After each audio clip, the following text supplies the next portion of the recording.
วัสดีค่ะเด็กๆและผู้ปกครองทุกท่านนะคะวันนี้คุณครูเป็ดจะพาเด็กๆมาทดลองวิทยาศาสตร์นะคะวันนี้คุณครูเป็ดมีดินน้ำมัน2ก้อนที่เท่ากันวันนี้คุณครูเป็ดจะเปลี่ยนรูปร่างของดินน้ำมันนะคะคุณครูเป็ดจะปั้นค่ะ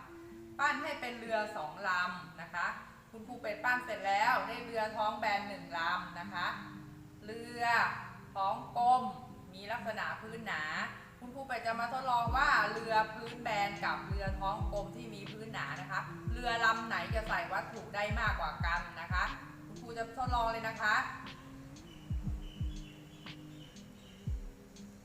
วางค่ะคุณครูเป็ดหยิบเหรียญบาทก่อนนะคะจะวางใส่ทีละ1 อัน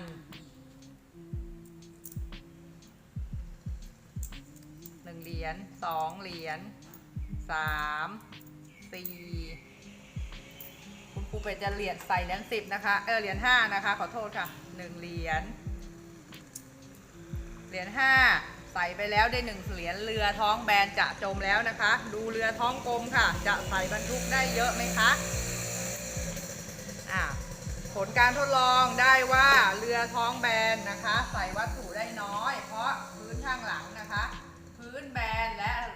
ทำให้ในการใส่วัตถุที่หนักเรือก็จะจมได้ง่ายเรือท้องกลมใส่วัตถุลงไปก็จะมีการพยุงตัวลอยได้อยู่ในน้ำนะคะ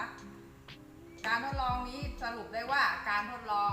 ดินน้ำมันหรือเรือท้องแบนจะใส่วัตถุได้น้อยและจมง่ายเรือท้องกลมหรือเรือที่มีก้นหนาๆนะคะจะใส่วัตถุได้มากนะคะจบการทดลองแล้วค่ะแล้วเราพบกันในกิจกรรมต่อไปนะคะสวัสดีค่ะ